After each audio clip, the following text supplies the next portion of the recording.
خواتین و حضرات، اگر آپ نے ابھی تک ہمارا نیا چینل ناولستان سبسکرائب نہیں کیا تو اسے سبسکرائب کر لیں۔ وہاں ملیں گے آپ کو اسلامی اور تاریخی ناولز۔ چینل کا لنک ڈسکرپشن میں موجود ہے۔ دیکھتے رہیے ناولستان اور اردو داستان۔ السلام علیکم سامعین کرام، یہ ایک سنگ تراش کی فضول خیز اور جنون انگیز کہانی ہے۔ خادم حسین کا کارواں زیارتوں پر جاتے ہوئے صحرائی قزاقوں کا نشانہ بنا اور وہ خود اغوا ہو کر جبرین قبیلے کے سردار جوبا کا لپالک بن گیا۔ وہاں حیرتوں کی ایک نئی دنیا اس کی منتظر تھی۔ اپنے دور کے رجحانات کے مطابق اس داستان میں ہر واقعہ اور ہر کردار اسرار و تحیر کے دھندلکوں میں ڈوب ڈوب کر ابھرتا ہے۔ ان میں جبرین کے نخلستانی آتش کدے کا پروہت مانینی شاید سب سے ممتاز ہے۔ آئیے صحراؤں اور نخلستانوں کی سحر انگیز سرزمین آپ کی منتظر ہے۔ سنگ تراش، قسط نمبر 1۔ مشرق کی سرزمین مقدس ہے، پراسرار ہے۔ یہاں کی خاک کا ہر ذرہ ناقابل یقین روایات اور داستانوں کا امین ہے۔ اس کی فضاؤں میں ہی فرعون و نمرود کے کبر و جلال میں ڈوبے خدائی کے دعوے گونجے، اور پھر اسی زمین نے ان کے نخوت و غرور سے تنے ہوئے سروں کی ہڈیاں اپنی بے رحم آغوش میں کچل کر ان کا نشان مٹا دیا۔ یہ مقدس زمین نبیوں کی نزول کی گواہ ہے۔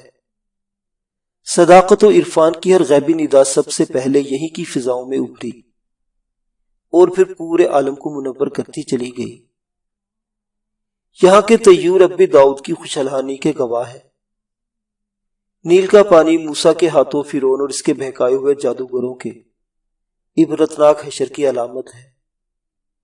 طور کی سوختہ چوٹیاں موسیٰ کے رب کی تجلی کا پرجلال شاہکار ہیں۔ یہاں کی فضائیں ایوب کی گریہ وزاری اور صبر و شکر کی نداؤں سے گونج رہی ہیں۔ یوسف کے برادر فروش محسنوں کی شقاوت و صفاکی پر کنان کے بھیڑیے آج بھی شرم اور احساس کمتری میں مبتلا نظر آتے ہیں۔ یہی ابراہیم کے ہاتھوں سے اٹھا ہوا خدا کا پہلا گھر آباد ہے، جس کی چوکھٹ پر آ کر ہر جبین میں سجدے مچلنے لگتے ہیں اور گناہوں کا غبار آنکھوں کے راستے پانی بن کر بہہ نکلتا ہے۔ اور اسی سرزمین پر ابراہیم کے پدر آزر کا جسم خاکی ابدی نیند سویا ہوا ہے۔ وہی آزر جو سنگ تراش تھا، جس کے ہاتھوں پتھر کی بے ڈول چٹانیں حسین بہروپ اختیار کر لیتی تھی، جو اپنے تراشے ہوئے پتھروں کو دیوانہ وار پوچھتا تھا، انہیں اپنا خدا کہتا تھا، ان سے رحم صحت اور رزق کی بھیک مانگتا تھا۔ مسلک نہ صحیح، مگر پیشے کے اعتبار سے میں بھی آزر کا ہم پیشہ ہوں۔ سنگ تراش کی خمیر سے پیدا ہوا، مگر پتھر کو خدا نہ کہتا تھا۔ میری کہانی اسرار و تحیر کے ان ماورائی پردوں میں لپٹی ہوئی ہے، جن کی تعویل آج تک کوئی نہ کر سکا۔ ابراہیم و ایوب، داؤد و یوسف کے خدا نے بھی ان قوتوں کی موجودگی کی خبر دی، اور انہیں کوئی نہیں جھٹلا سکتا۔ فرعونوں کے دیس پر حکمرانی کرنے والی ان نادیدہ قوتوں نے مجھ مجذوب سنگ تراش کو میرے بچپن ہی میں اپنی عنایت کا مرکز چن لیا تھا۔ 7 برس کی ناپختہ کار عمر میں اپنے باپ اور ایک کارواں کے ہمراہ خشکی کے راستے زیارت کے لیے روانہ ہوا تھا۔ ہمالیہ کے دیس سے نکل کر جوجو میں مقدس شہروں اور محترم مقامات سے قریب ہوتا گیا، میرے پورے وجود میں ناقابل بیان ہی جان سا سرایت کرتا چلا گیا۔ اس وقت میں اپنے اس اضطراب کا مقصد نہ سمجھ سکا، لیکن اب خیال آتا ہے کہ صحراؤں کی پراسرار قوتیں مجھے اپنی جانب بلا رہی تھی۔ میرا لاشعور ان خاموش نداؤں کو خوب سن رہا تھا، اور میں بے چینی کے عالم میں کارواں کے ہمراہ بڑھتا چلا جا رہا تھا۔ میرا پورا نام خادم حسین ہے، لیکن میرے کانوں نے کبھی یہ پورا نام نہیں سنا۔ مجھے پکارنے والے ہمیشہ صرف حسین کہا کرتے تھے۔ میرے مذہبی سفر کی ابتدا اجمیر سے ہوئی۔ میں راجستھان کے لوکودک اور بیابو گیا ریگستان کو عبور کر کے اس سرزمین میں داخل ہوا جہاں محمد بن قاسم کے قدموں کی گونج ابھری تھی۔ باب الاسلام کی مہمان نواز بستیوں میں پڑاؤ کرتے 2 ماہ بعد ہمارا کارواں ایران میں داخل ہوا۔ یہ وہ علاقہ ہے جہاں کسی دور میں ہر طرف آتش کدے روشن رہتے تھے اور یہاں کے بسنے والے لوگ آگ کی پوجا کیا کرتے تھے، مگر ایک زمانہ ایسا آیا کہ یہاں کے آتش پرستوں اور مجوسیوں پر حکمرانوں کا عتاب آیا اور انہیں بے دردی کے ساتھ شمال اور مغرب کی جانب ہانک دیا گیا۔ ان کے خون سے زمین کو رنگین کیا گیا اور جو بچ رہے وہ خوف و دہشت کے عالم میں ریگستانوں کی بے قرار وسطوں میں جا چھپے۔ ایران میں ہم مشہد، تہران، ہمدان، اصفہان اور شیراز سے ہوتے ہوئے آبادان کی سرحد سے عراق کی حدود میں داخل ہوئے اور نجف و کوفہ سے ہوتے ہوئے کربلا کی خاک پر پہنچے۔ بغداد سے نکلنے کے بعد ایک طوفان کے باعث ہمارا کارواں راستہ بھٹک گیا۔ 3 روز تک ہم لقودق صحرا میں انجانے راستوں پر منزل کی تلاش میں بھٹکتے رہے۔ پھر ایک شام ہم پر قزاقوں کے ایک سفاک گروہ نے دھاوا بول دیا۔ ہمارا کارواں شکستہ حال تھا، لوگ اپنی مدافعت نہ کر سکے اور قزاقوں کے ہاتھوں سب لوگ یا تو مارے گئے یا بری طرح زخمی ہوئے۔ لوٹ مار کے بعد جب قزاق واپس لوٹنے لگے تو ان میں سے کسی نے مجھے اپنے اونٹ پر ڈال لیا اور یوں میں اپنے کارواں سے بچھڑ گیا۔ خوریزی اور درندگی کے ایک مارکے کا نظارہ کرنے کے بعد میری حالت ابتر تھی۔ میں خوف و دہشت کے ساتھ اونٹ کی پشت پر سفر کرتا رہا۔ پھر میرے کارواں کو، میرے بوڑھے باپ کو خون کا غسل دینے والے بھیڑیے پرہور نالے مارتے اپنی بستی میں داخل ہوئے، جہاں میری زندگی کا ایک نیا باب میرا منتظر تھا۔ وہ صحرائے عرب کے قزاقوں کا ایک پراسرار قبیلہ تھا، جبرین کے نام سے پہچانا جاتا تھا۔ یہ صحرائی قزاق اپنے اونٹوں پر سوار ہو کر صحرا میں دور دور چھاپے مارتے تھے۔ ان کے ہتھیاروں کی زد آس پاس سے گزرنے والے ہر کارواں پر پڑتی تھی۔ ان کے مخبر صحرا میں دور دور تک گھوم کر کاروانوں کا کھوج نکالتے تھے اور پھر جبرین کے خونہ شام بھیڑیے موت کے ہر کارواں کے روپ میں اس کارواں کو تہس نہس کر کے مال و زر کے ساتھ ہی جوان لڑکی کو اٹھا لاتے اور پھر رات کی سیاہی میں جبرین کی بستی گناہوں کی دلدل میں غرق ہو جاتی۔ ناکردہ گناہ لڑکیوں کی عصمت سریرا پامال کی جاتی۔ پھر مال غنیمت کی تقسیم کے ساتھ ہی زندہ بچنے والی لڑکیوں کو نیلام کیا جاتا تھا۔ جب زیادہ عرصے تک کوئی کارواں جبرین والوں کے چنگل میں نہ پھنستا تو وہ اپنے چہروں پر سیاہ رومال لپیٹ کر صحرا میں دور دور تک پھیلی ہوئی مقامی بستیوں پر شب خون مارتے، بستیوں کو تاراج کرتے، مال و زر لوٹ لیتے، عورتوں کو البتہ نہ چھیڑتے تھے، کیونکہ انہیں خوب معلوم تھا کہ یہ صحرا نشین عرب بہت غیور ہے۔ قزاقوں کے ہاتھوں اپنے مال و زر کی بربادی تو سہ سکتے ہیں، لیکن جس روز بھی ان کی کسی عورت پر جبرین کے کسی قزاق کا ہاتھ اٹھ گیا، سارے قزاق زندہ جلا دیے جائیں گے۔ جبرین صحرائے عرب کا ایک پراسرار اور گوشہ نشین قبیلہ ہے۔ اس کے باسی عقیدے کے اعتبار سے مجوسی ہیں، مقدس آگ کی پوجا کرنے والے۔ اس قبیلے کے بارے میں مجھے بتدریج جو معلومات حاصل ہوئی، بہتر ہوگا کہ میں اس مرحلے پر وہ آپ کے سامنے پیش کر دوں۔ جبرین والوں کے آتش پرست آباء و اجداد حکمرانوں کے قہر و غضب سے بچنے کے لیے صدیوں قبل ایران سے بے سر و سامانی کے عالم میں فرار ہوئے تھے۔ وہ بڑی مشکلات کا سامنا کرتے کسی نہ کسی طرح صحرائے عرب کی بے قرار وسطوں میں پہنچے اور یہاں نہایت پراسرار انداز میں گوشہ نشین ہو گئے۔ موت کے خوف سے انہوں نے اب تک اپنے وجود کو خفیہ رکھا تھا۔ کسی کو بھی معلوم نہیں تھا کہ اس صحرا میں آگ کو پوجنے والے صحرائی قزاقوں کا کوئی قبیلہ بھی رہتا ہے۔ لوٹ مار کے ساتھ ہی کشت و خون بھی ان لوگوں کی خمیر میں تھا، لہٰذا کبھی کبھار کوئی بھٹکا ہوا مسافر جبرین کی طرف آ نکلتا تو محض اپنے قبیلے کا راز چھپانے کے لیے یہ لوگ اسے بے دردی سے ہلاک کر دیتے تھے۔ ان لوگوں کی رسوم نہایت ہی عجیب و غریب تھی۔ ہر کامیاب چھاپے کے بعد جبرین میں مال و غنیمت کی تقسیم پر خاصا ہنگامہ ہوتا تھا۔ پھر رات میں ساغر و مینا اور رقص و سرود کی شب بیدار محفلیں جمتی، جن میں بستی کے بالغوں کو ہی شرکت کا حق ہوتا تھا۔ جب مال غنیمت میں خوبرو اور جوان لڑکی ان قزاقوں کے ہاتھ لگتی تو جشن کے دوران میں سردار کے لیے حسین ترین لڑکی منتخب کرنے کے بعد باقی لڑکیاں جبرین کے سنگ دل مردوں کے حوالے کر دی جاتی۔ ایسی علم رسیدہ اور بدنصیب لڑکیوں کے بدن اس وقت تک جلتی ہوئی عمومی مشلوں سے داغے جاتے جب تک وہ اپنے کارواں کو بھول کر جبرین کے قزاقوں کے سردار جوبا کے اشاروں پر نہ ناچنے لگتی۔ صحرا کی گوشہ نشین اور بیرونی دنیا سے تعلق کے باعث اس قبیلے والوں کے رسوم و رواج عام آتش پرستوں سے بالکل ہی مختلف اور وحشیانہ ہو کر رہ گئے تھے۔ جبرین والوں کا سردار جوبا بہت ہی خوفناک شخص تھا۔ ہر وقت شراب کے نشے میں دھت رہتا۔ اس کے جا بجا کھٹے پھٹے اور زخم خودہ چہرے پر عجیب سی ہیبت برستی تھی۔ وہ جب بھی کسی کی طرف نگاہ بھر کر دیکھتا سامنے والے کے ہاتھ پیر پھول جایا کرتے تھے۔ جبرین پہنچنے کے چند گھنٹوں بعد مجھے اپنے ہمراہ لے جانے والے شخص نے سردار جوبا کے سامنے پیش کیا۔ مجھے دیکھتے ہی اس نے سفاکانہ انداز میں ایک قہقہہ لگایا۔ جابر، شاید تو اس لڑکے کو اپنی بیوی کی گود میں ڈالنے کے لیے لایا ہے، اس نے حقارت امیز انداز میں میرا جائزہ لیتے ہوئے کہا۔ ہاں سردار جوبا، میری بیوی اولاد کو ترستی ہے، تو اجازت دے تو میں اسے اپنا بیٹا بنا لوں۔ اس شخص نے خوفزدہ آواز میں اپنا مدعا بیان کیا۔ آج کی رات رسم پوری ہونے کے بعد تو اسے اپنے گھر لے جا سکے گا، سردار نے پرجلال انداز میں کہا۔ لیکن یہ یاد رہے جابر کہ اب یہ لڑکا یہاں سے فرار نہ ہونے پائے۔ تو بڑا رحم دل ہے سردار، وہ شخص بڑھائی ہوئی آواز میں کہتا ہوا دراز قامت سردار جوبا کے قدموں میں گر گیا۔ مجھے خوب یاد ہے کہ اس کے بعد مجھے گلے میں رسی ڈال کر جوبا کی اونٹنی کے کھونٹے سے باندھ دیا گیا۔ خوف و دہشت سے میری حالت ناقابل بیان تھی۔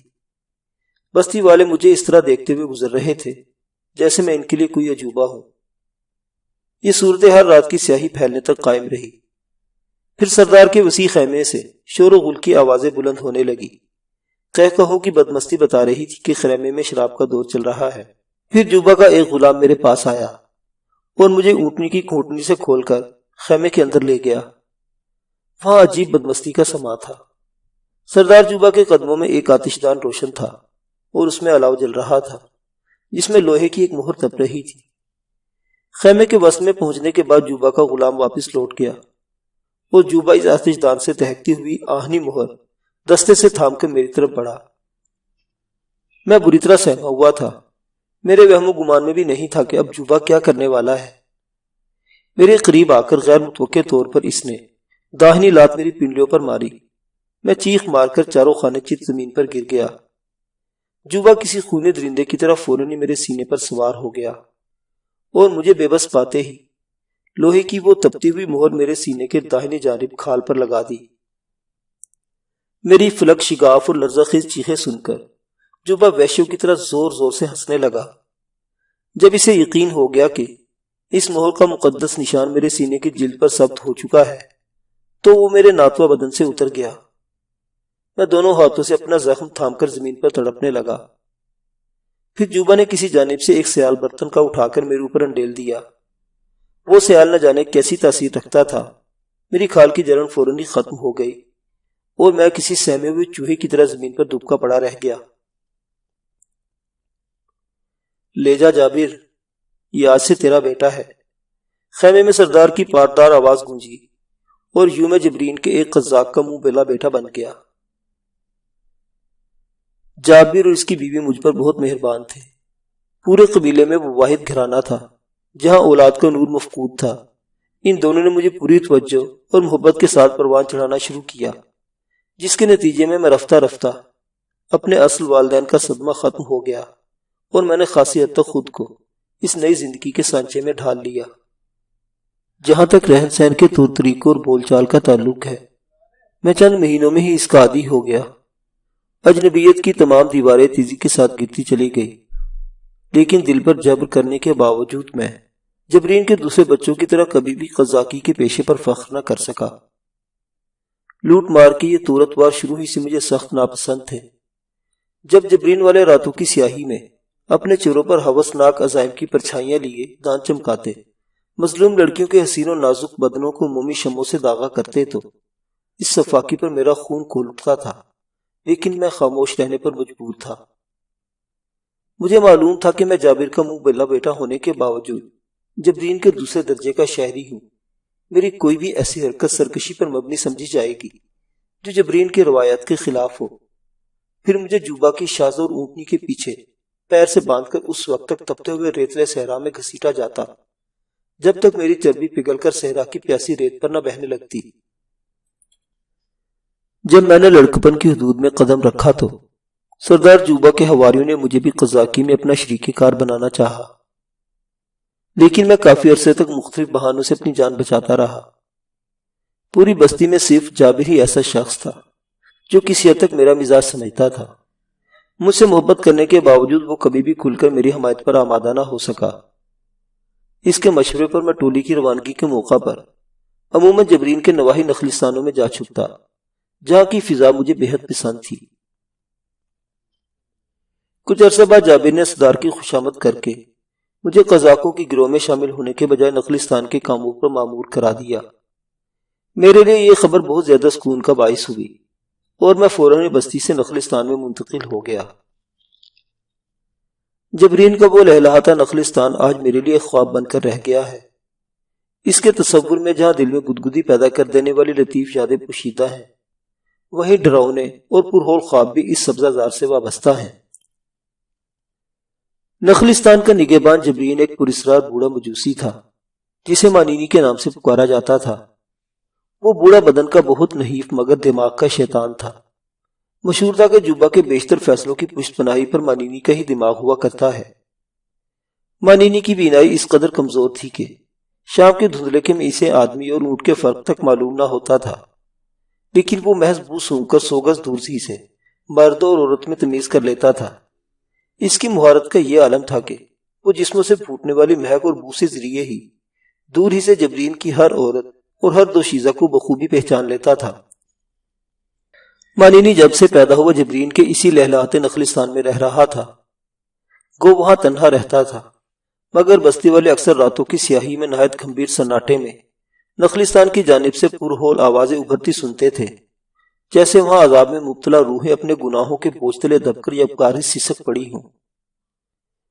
کبھی نخلستان میں عجب وضو کی لبادوں میں یہ روشن ہوئلے چہل قدمی کرتے نظر آتے۔ بستی والے دہشت زدہ نگاہوں سے یہ مناظر دیکھتے اور پھر بستروں میں منہ چھپا لیتے۔ کسی کو ہمت نہ ہوتی کہ مانینی سے کچھ دریافت کر سکے۔ جبرین والے اس پراسرار بڈھے سے حد درجہ خوفزدہ رہتے تھے۔ وہ بستی میں جدھر بھی نگل جاتا، لوگوں کی گردنوں کا نخوت آمیز تناؤ مردنی میں ڈھل جاتا۔ قہر بھری آوازوں میں دھاڑنے والے لڑاکا منمنائی آوازوں میں اس نحیف و ناتوہ بوڑھے کو تعظیم پیش کرتے، جیسے ان کی روحیں مانینی کی غلام ہوں۔ اس بڈھے کی شوکت و سطوت کا یہ عالم تھا کہ وہ ہمیشہ ایک مخصوص راستے سے گزرتا تھا۔ اس راستے پر رہنے والی ہر آن راستے کو غلاظت اور آلودگی سے پاک رکھتی تھی، کہیں ان کی غفلت کے باعث مانینی کی پشت پر سلوٹ نہ آ جائے۔ جبرین کے پرہیبت سردار جوبا تک میں یہ جرت نہیں تھی کہ مانینی کے سامنے اپنی اونٹنی کی پشت پر بیٹھا رہ سکے۔ ایک بار میں نے بارہا دیکھا کہ مانینی پر نظر پڑتے ہی جوبا کی اونٹنی بلبلاتی ہوئی زمین پر بیٹھتی چلی گئی اور جوبا سر جھکائے اچھل کر نیچے اتر آیا۔ جبرین میں رہتے ہوئے میں لاشعوری طور پر مانینی کا احترام کرنے لگا۔ اس احترامی دلی جذبے سے زیادہ زندگی کی محبت اور موت کا بھیانک خوف رچا ہوا تھا۔ مستقل طور پر نخلستان میں آ جانے کے بعد مانینی پوری طرح میرے اعصاب پر چھا گیا۔ مجھے ہر لمحے اس کی ناراضگی کا ڈر رہتا تھا، لیکن پھر میں بھی اپنی بہترین صلاحیتوں کے مطابق عقیدت اور احترام کے ساتھ اس بددماغ بڈھے کا ہر حکم بجا لانے کی کوشش کرتا تھا۔ میری دلی خواہش تھی کہ میں کسی طرح اس کا اعتماد جیت سکوں۔ مجھے پورا یقین تھا کہ مانینی بہت ہی پراسرار قوتوں کا مالک ہے۔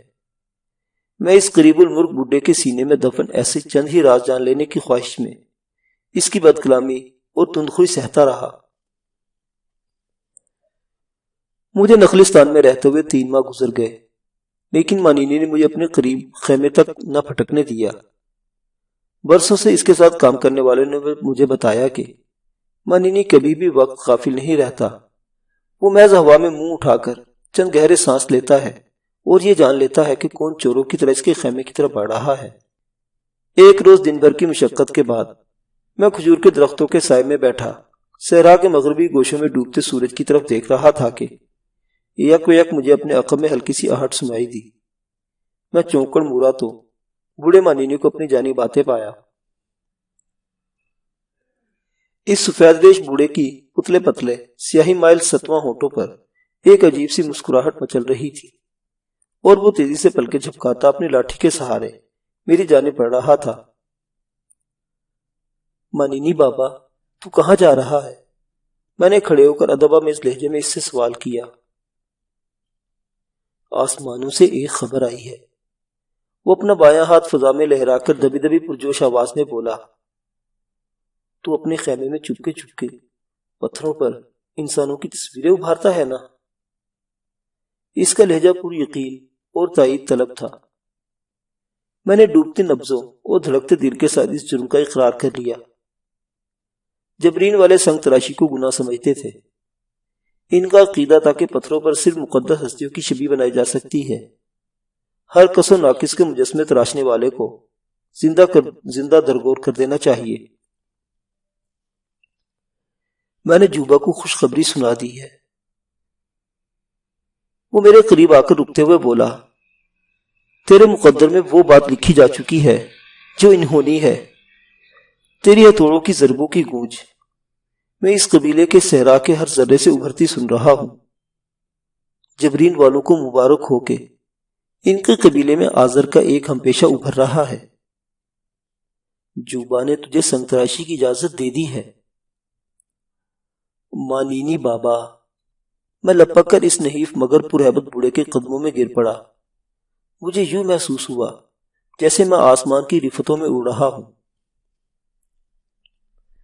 تجھ سے اب کوئی کام نہ لیا جائے گا، بس اتنا یاد رکھیو کہ میری مرضی کے بغیر میرے کیمے کا رخ نہ کرنا، ورنہ نحوستے تیرا گریبان تھام لے گی۔ مانینی کے منہ آنے والوں کو روئے زمین پر کہیں پناہ نہیں ملتی۔ اس نے ٹھہرے ہوئے مگر دھمکی آمیز لہجے میں کہا، میں تیرا غلام ہوں مانینی بابا۔ میں نے فرط جذبات سے مغلوب ہو کر کہا، میں تجھ جیسے محسن سے سرتابی ہرگز نہ کروں گا۔ مانینی کی زبانی مجھے اپنی زندگی کی نوید مل گئی چکی تھی۔ اگلے ہی روز میں کئی اونٹوں پر لاد لاد کر قریبی پہاڑیوں سے پتھر لے آیا۔ میرے دل و دماغ میں ایک ہیجان برپا تھا۔ تصورات کا ایک ہجوم تھا جو پتھروں پر نقش ہونے کے لیے بے چین تھا، اور میرے ہاتھ سہمی سہمی دھیمی ضربوں کے بجائے اب پتھروں پر پوری قوت سے ہتھوڑے برسانے کے لیے بےتاب تھے۔ میں نے بغیر کسی ارادے کے پہلی چٹان پر اپنا کام شروع کر دیا۔ اس وقت میری عمر 14 برس تھی، اور میں شاید ان تمام احساسات سے بالکل بیگانہ تھا جو عالم شباب میں انسان کو زندگی کی حرارت آفہی رنگین گوشوں سے روشناس کراتے ہیں۔ میرے ہاتھ مسلسل چلتے رہے۔ میں اپنا پہلا مجسمہ جلد از جلد مکمل کر لینا چاہتا تھا۔ میری دلی آرزو تھی کہ میں پہلا مجسمہ زینو کا بناؤں، زینو جو سردار جوبا کی جوان لڑکی تھی۔ اس دور میں مجھے شباب اور محبت کے رموز کا علم نہ تھا، لیکن پھر بھی زینو مجھے پسند تھی۔ میری اس پسند میں وہی معصومیت اور سادگی تھی جو بچوں کو چمکتے ہوئے چاند سے محبت پر مجبور کر دیتی ہے۔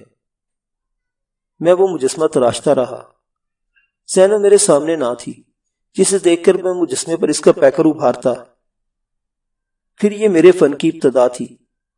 میری پوری کوشش تھی کہ کسی نہ کسی طرح صحرا کے اس بے رونق پتھر پر کوئی بے آب نسوانی پیکر تراش لوں۔ میرے ہاتھوں میں اعتماد نہیں تھا، میری نگاہوں میں باریکی مفقود تھی، لیکن دل میں ایک ابدی جذبہ موجزن تھا، کچھ کر گزرنے کا جذبہ۔ 7ویں روز صبح سویرے ہی مانینی میرے خیمے میں آ موجود ہوا۔ میں اس وقت اپنے کام کی تیاری میں مصروف تھا۔ اسے دیکھ کر تعظیماً کھڑا ہو گیا۔ مانینی نے اپنی چندیائی ہوئی نظروں سے اس مجسمے کو دیکھا اور حیران رہ گیا۔ اس کے چہرے پر تحیر کے ساتھ تشویش کے سائے ابھر آئے۔ کیا زینو تیرے پاس آتی ہے؟ مانینی نے تھکی ہوئی آواز میں پوچھا۔ زینو؟ میں گھبرا گیا۔ نہیں تو مانینی بابا، بھلا تم یہ کیسے کہہ سکتے ہو؟ قسم ہے اس آگ کی جو ازل سے روشن ہے، یہ مجسمہ تو ہو بہو زینو کا ہے۔ مانینی کی آواز میں جوش نمایاں تھا۔ یہ مجسمہ زینو کا ہے، میں خوشی سے چلایا اور گھٹنے زمین پر ٹیک کر غور سے اس مجسمے کو دیکھنے لگا۔ اس وقت پہلی بار میں نے اس پر غور کیا اور مجھے احساس ہوا کہ میں لاشعوری طور کے سہارے واقعی زینو کو مجسمہ تراش رہا ہوں۔ دیکھو مانینی بابا، میں نے زینو کو سامنے بٹھائے بغیر اس کا مجسمہ بنایا ہے، اچھا ہے نا؟ میں نے مانینی کو جھنجھوڑ کر رکھ دیا۔ وہ دھیمے سے بولا۔ اس کے چہرے پر یک بیک مدنی چھا گئی تھی۔ چہرے پر بے رونقی کے ساتھ اس کی آواز میں تشویش نمایاں تھی۔ تو نے اچھا نہیں کیا حسین، جوبا کو معلوم ہو گیا تو وہ تجھے بھیڑیوں سے نچوا دے گا۔ زینو اس کی عزت ہے، جوبا اعلان کر چکا ہے کہ وہ اپنی بیٹی اسی کو دے گا جو 500 قیراط سونا اسے دے سکے۔ تیرا باپ جوبا کا چرواہا ہے، وہ مر کر بھی اتنا سونا جمع نہ کر سکے گا۔ کیا کہہ رہے ہو مانینی بابا؟ میں نے حیرت سے کہا۔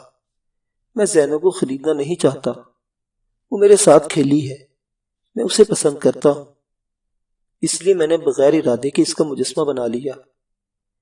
یقین کرو مانینی بابا، میں نے تو سوچا بھی نہ تھا کہ اس طرح زینو کا مجسمہ بن جائے گا۔ تو ابھی جوان نہیں ہوا، مانی نے میرے سر پر ہاتھ پھیر کر پرخیال آواز میں کہا۔ چند ہی دنوں میں جان لے گا کہ ایک جوان لڑکی پسند آنے کا مطلب کیا ہوتا ہے۔ پھر اس کی آواز یک بیک تیز ہو گئی۔ میں نہیں چاہتا کہ جوبا تجھے بھیڑیوں سے نچوا دے، تو اس مجسمے کو توڑ دے، برباد کر دے، ورنہ جوبا کو بھنک بھی مل گئی تو مارا جائے گا۔ اسے توڑ دوں؟ بے اختیار میرے منہ سے ایک مایوسانہ کراہ نکلی۔ نہیں توڑنا چاہتا تو ریت میں دبا دے، مانینی تیزی سے بولا۔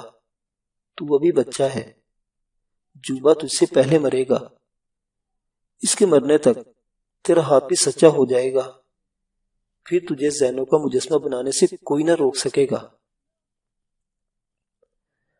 دبا دوں گا مانینی بابا، میں نے خوفزدہ ہو کر روحانسی آواز میں کہا۔ تم سچ کہتے ہو، جوبا بہت ظالم ہے۔ مانینی چلا گیا۔ مجھ پر خوشی اور مایوسی کے ملے جلے جذبات طاری تھے۔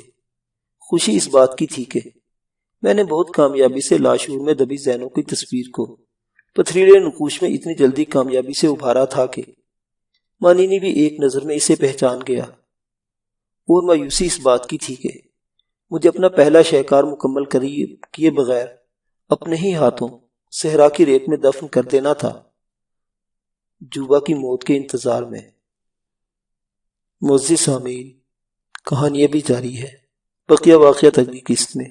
دیکھتے رہیے اردو داستان۔ اللہ حافظ۔